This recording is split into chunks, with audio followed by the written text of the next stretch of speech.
Good morning, good afternoon, good evening sa inyong lahat, mga kaalagad. Anyways, hindi ako pa huhuli na mag-react doon sa vlog ni Krishna ngayong araw na ano siya.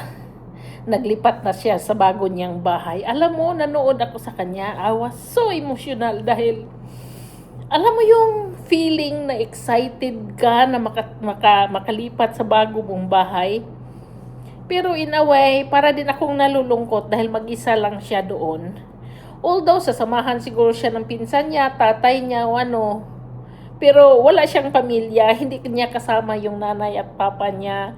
Siya lang talaga. Pero doon ko nakita yung pagka-independent niya. At sa kilos niya, sa pananalita, sa kislap ng mata niya, excited na excited siya. Nalilipat sa bago niyang bahay. At ako naman tong kilig na kilig akong nanood sa kanya dahil sa excitement na yung feeling mo na lilipat ka ng panibagong bahay, lalong-lalo na bahay niya talaga yon. Alam mo yun, yung feeling na napakasarap lang talaga isipin na meron na siyang sa kanya. Na sa matagal ng panahon, pinapanalangin na niya noon na hindi nga niya alam kung matupad o hindi, basta nananalangin lang siya. Pero siguro, yung panalangin niya nung araw was really, yung kasama talaga ang faith. Kasi nangyari eh. At in a matter of months lang, nagkaroon na siya ng bahay. Wala pa siyang 1 taon sa mundo ng vlogging, pero meron na siyang bahay. So guys, from the bottom of my heart, sa lahat ng supporters niya, na supporters ko rin, ni Arjobs, naming lahat, ni Sumari TV, ni Jonald PH, pare-pareho lang naman yan nanonood, sa mga supporters ni Christina Abiron, Villones, lahat kayo lang naman yan lahat salamat. Salamat sa walang sawang suporta ninyo sa amin, lalong-lalo na kay Krishna and kay Inday Ugdot. Kasi yung dream na yan ni Krishna, hindi yan mangyayari kung hindi nyo kami pina-follow, hindi nyo siya pina-follow. At yan, nagbunga talaga guys. Maraming salamat sa inyo. At alam mo, nung makita kong dala-dala niya yung frame nila from way back PB team time na meron siyang 2 frame, di ba?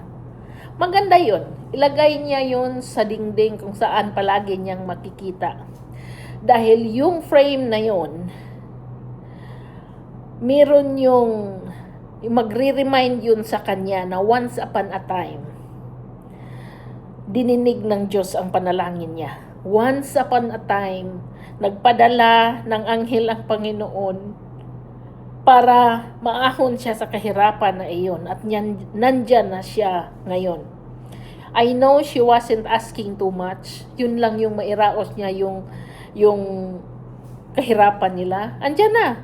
At ngayon, nagbibiro na siya na magbibigay ng pira sa tatay niya, which is true. Alam mo, ang sarap lang pakinggan talaga, guys. Ang sarap lang pakinggan.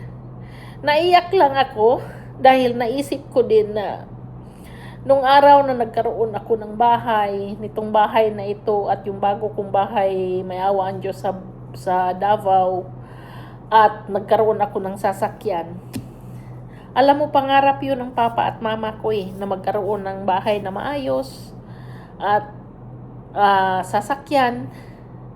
Tuwang-tuwa ang papa ko pagdating sa sasakyan. Kaso, hindi nila yun naabutan. Nung nagkaroon na ako, wala na yung papa at mama ko. Kaya I'm so happy for Krishna. Kasi, nag-iiyak ako guys. Kasi nandyan pa yung tatay niya at nanay niya na mag-celebrate sa kanya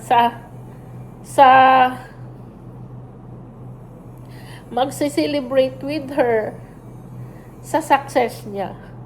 Alam mo, ang sarap lang isipin na meron kang magulang na kasama mo